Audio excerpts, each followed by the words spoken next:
नमस्ते everyone, let's continue chapter number 23। Yes, तो मीनू को वकालत शुरू किए अब कितना समय हो गया है।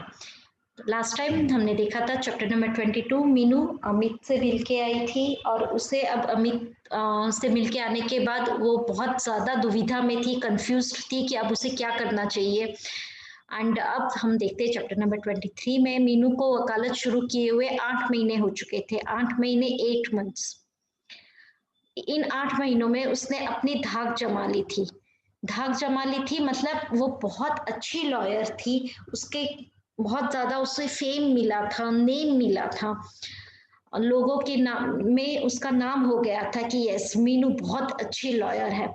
पतली छोटी सी दिखने वाली मीनू की आवाज में कितना जोश था, कितना उत्साह था।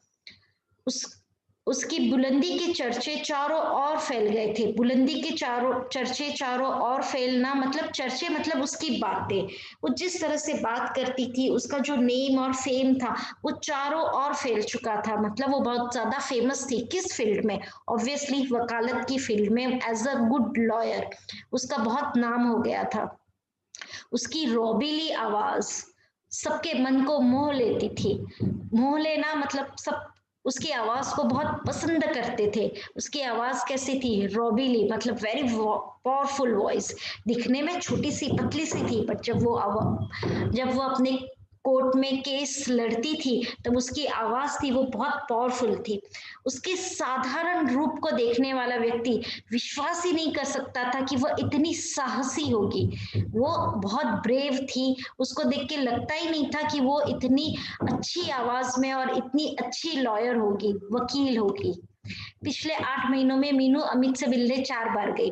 2 बार तो हमने देख लिया था, उसके बाद और 8 मंथ्स हुए तो टोटल 4 टाइम्स मीनू अमित से मिली है हॉस्पिटल में, परंतु केवल मरीज की हितैषी बनकर। पर कैसे मरीज? मतलब जस्ट एज अ कोई पेशेंट हो और उसका कोई वेल विशर उससे मिलने जा रहा हो, बस उस तरीके से वो मिली है।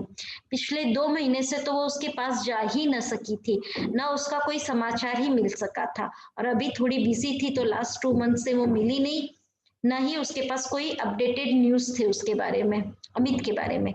रविवार का दिन था, संडे। सप्ताह में केवल एक ही दिन तो मीनू अपने को स्वतंत्र अनुभव करती थी। क्यों? क्योंकि उस दिन छुट्टी का दिन था, ऑफ रहता था।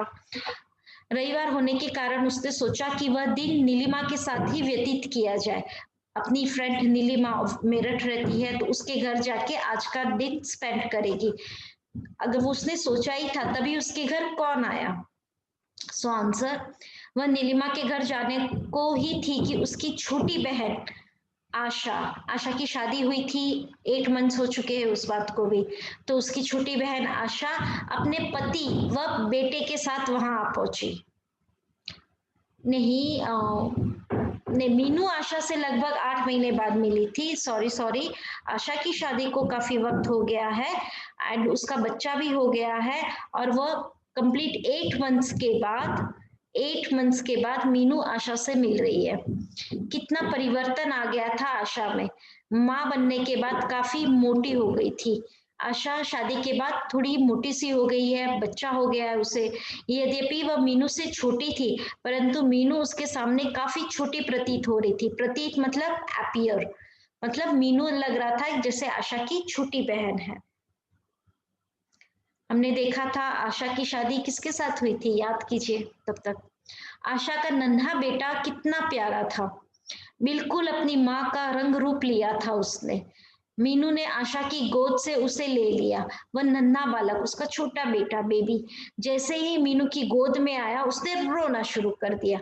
तभी मजाक करते हुए आशा के पति बोले, बेटे रोते नहीं हैं, आप इस समय मौसी की गोद में हो और मौसी तो मासी ही होती है, मतलब माँ के जैसी ही होती है। मौसी मीन्स मैटरनल आंट, माँ की सिस्टर, उसको मौसी बोलते हैं। तो मौसी मतलब जो आंट है वो माँ की जैसी ही होती है, बेटे रोते नहीं है। किसकी गोद में थे बच्चा? बच्चा मीनू की गोद में था। उनकी इस बात को सुनकर सब हंस पड़े, परंतु वह बच्चा रोता ही रहा। फिर आशा ने उसे अपनी गोद में लेकर सुला दिया। आशा की गोद में उस नन्हे को देखकर मीनू का हृदय मातृत्व की भावना, से अभिभूत हो उठा। मातृत्व की भावना मतलब मदरहुड फीलिंग। मीनू बड़ी थी, आशा छोटी थी। आशा को आज बेटा है, उसके बच्चे को देखकर, उसके बेबी को देखकर मीनू के मन में, उसका जो हार्ट था वो उसके में कौन सी फीलिंग्स आ रही थी? Motherhood feelings. कितना भला लगता है माँ बनना, भला कितना अच्छा लगता है माँ बनना भी। आशा कितनी भाग्यशाली है। मीनू को लग रहा था आशा कितनी किस्मत वाली है कि वो एक आज माँ है, एक बच्चा है उसका। कुछ ठहर कर आशा के पति बाजार चले गए, मार्केट गए।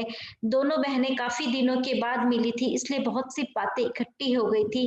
घंटों तक बैठी दोनों बहनें बातें करती रही। मतलब दोनों बहनें आशा और मीनू बहुत सी बातें कर रहे थे। क्या बातें कर रहे थे वो लोग?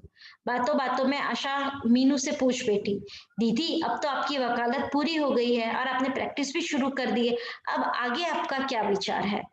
तो आशा फ्यूचर प्लान्स पूछ रही है मीनू के कि अब तो वकील भी बन गए हो, प्रैक्टिस भी जम गई है, नाम हो गया है, फ्यूचर प्लानिंग्स क्या है, आगे क्या विचार है?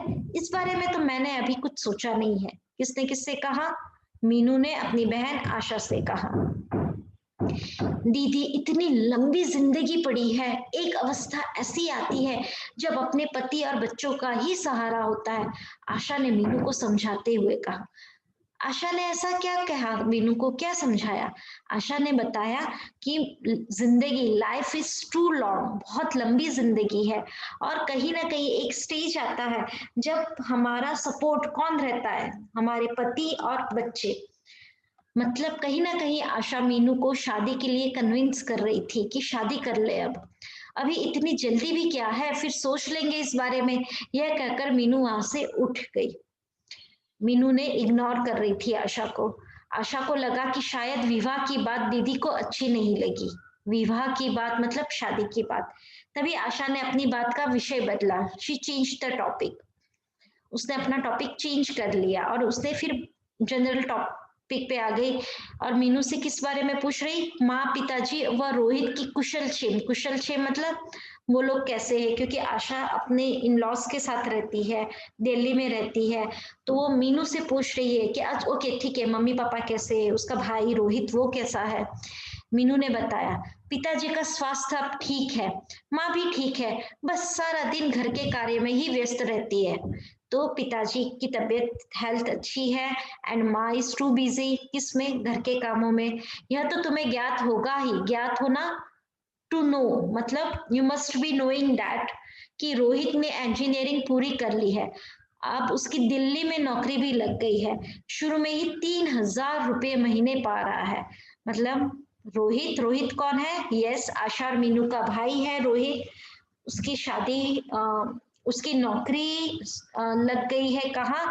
दिल्ली में। अच्छा दीदी, ये तो बहुत प्रसन्नता की बात है, पर रोहित ने मुझे एक पत्र भी नहीं लिखा। कल दिल्ली जाएंगे तब उससे मिलकर आएंगे। कल दिल्ली जाएंगे? तो यस, मैंने पूछा था आशा की शादी किससे हुई थी? तो आशा की शादी दिल्ली में रहने वाले से हुई थी। तो आशा शादी के बाद दिल्ली में रहती है एंड आई गेस उसके पति का नाम आलोक था। अब तब उससे मिलकर आएंगे। तो उससे अब रोहित भी दिल्ली में ही इंजीनियरिंग की पढ़ाई पूरी करके नौकरी लग गई है। रविवार का पूरा दिन किस प्रकार व्यतीत हो गया, मीनू को उसका कुछ पता ही नहीं चला। अगले दिन प्रातःकाल ही आशा दिल्ली चली गई। आशा के पति को दिल्ली किसी आवश्यक कार्य से जाना था। आशा ने सोचा कि वह भी जाकर रोहित से मिल जाएगी। तो फुल संडे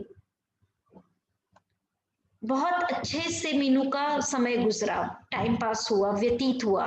टाइम पास होना मतलब अच्छे से समय बीतना। क्यों?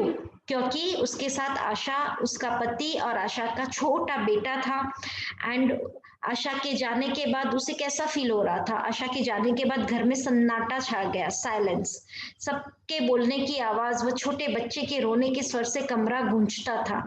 मतलब पूरा दिन छोटे से बच्चे के रोने की आवाज आती रहती थी एंड सबकी बातें हो रही थी और अचानक से पूरे घर रूम में साइलेंस हो गया। मतलब सब लोग चले गए तो सब अब सन्नाटा था, सब जगह चुप्पी थी।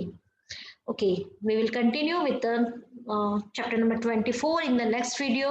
Do subscribe, like, comment, share. Bye bye.